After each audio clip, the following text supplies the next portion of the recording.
नमस्कार, प्रेम आईएएस में आपका स्वागत है। आज के इस वीडियो में हम जानेंगे बजट के बारे में। बजट की परिभाषा, बजट के संवैधानिक प्रावधान, बजट के उद्देश्य, बजट में व्यय का वर्गीकरण, बजट के घटक, बजट की स्थितियां और बजट के प्रकार। बजट की परिभाषा। बजट शब्द की उत्पत्ति फ्रांसीसी शब्द बोगेट अथवा वोजट से हुई है, जिसका शाब्दिक अर्थ चमड़े का थैला है। बजट सरकार की एक वित्तीय वर्ष की प्राप्तियों और व्यय के अनुमानों का विवरण है। बजट बीते वर्ष के लिए सरकार का वित्तीय निष्पादन तथा आगामी वर्ष के लिए सरकार की राजकोषीय नीति को प्रदर्शित करता है। भारतीयों में बजट परंपरा की शुरुआत वर्ष 1944 में निर्मित बॉम्बे प्लान से मानी जाती है। इस प्लान की रचना जॉन मथाई, जी.डी. बिरला और जे.आर.डी. टाटा ने की थी। स्वतंत्र भारत का प्रथम बजट 26 नवंबर 1947 को प्रथम वित्त मंत्री आर.के. शनमुखम शेट्टी द्वारा प्रस्तुत किया गया था। वर्ष 1920-21 में विलियम एकवर्थ की अध्यक्षता में 10 सदस्यीय समिति का गठन किया गया, जिसकी संस्तुतियों के आधार पर वर्ष 1924 में रेल बजट को आम बजट से अलग कर दिया गया। वर्ष 2017-18 में रेल बजट को आम बजट के साथ ही प्रस्तुत करने का निर्णय लिया गया। वर्तमान में रेल बजट आम बजट के साथ ही प्रस्तुत किया जाता है। भारत में बजट से संबंधित संवैधानिक प्रावधान। भारतीय संविधान के अनुच्छेद 112 के अनुसार राष्ट्रपति प्रत्येक वित्तीय वर्ष के संबंध में संसद के दोनों सदनों के समक्ष भारत सरकार की उस वर्ष के लिए प्राक्कलित अथवा अनुमानित प्राप्तियों और व्ययों का विवरण प्रस्तुत करवाएगा, जिसे इस भाग में वार्षिक वित्तीय विवरण कहा गया है। इस वार्षिक वित्तीय विवरण को ही आम बजट कहा जाता है। इसी प्रकार संविधान के अनुच्छेद 202 के अनुसार प्रत्येक राज्य सरकार राज्य का वार्षिक वित्तीय विवरण तैयार करती है, जिसे राज्य का बजट कहा जाता है।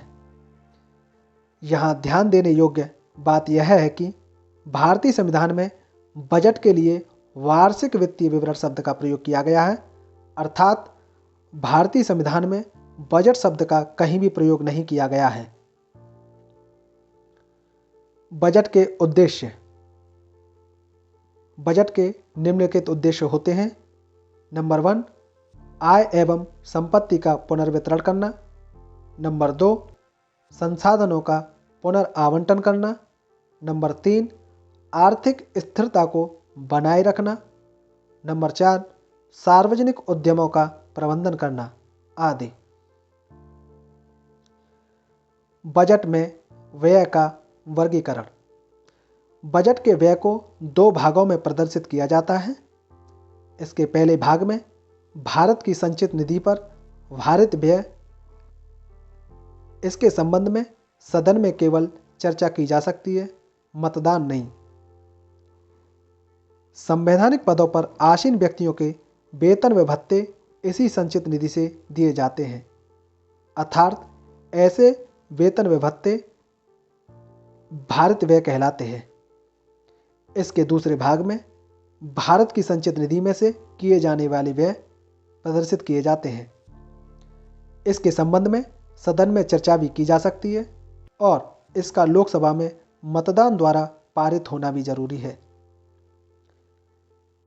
बजट के घटक। बजट की संरचना से अभिप्राय बजट के घटकों से होता है। बजट के मुख्यतः 2 घटक होते हैं। नंबर 1, राजस्व बजट। नंबर 2, पूंजीगत बजट। राजस्व बजट के अंतर्गत राजस्व प्राप्तियों और राजस्व व्यय का विवरण होता है, जबकि पूंजीगत बजट के अंतर्गत पूंजीगत प्राप्तियों और पूंजीगत व्यय का विवरण होता है। बजट की स्थितियां। बजट की निम्नलिखित 3 स्थितियां संभव हैं। नंबर 1, बजट आधिक्य। जब सरकार की कुल अनुमानित आय उसके कुल अनुमानित व्यय से अधिक होती है, तो बजट की इस स्थिति को बजट आधिक्य कहते हैं। नंबर 2, घाटे का बजट।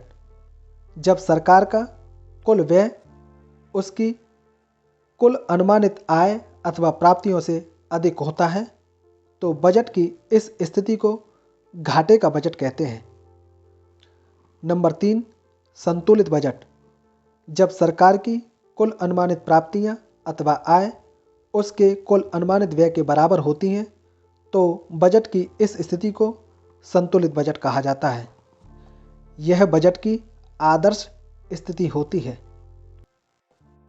बजट के प्रकार। नंबर 1, आम बजट अथवा पारंपरिक बजट। नंबर 2, निष्पादन बजट। नंबर 3, परिणामोन्मुखी बजट। नंबर 4, लैंगिक बजट। नंबर 5, शून्य आधारित बजट अथवा सूर्यास्त बजट।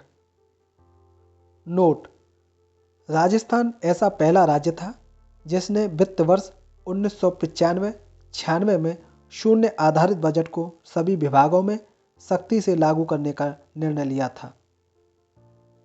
धन्यवाद।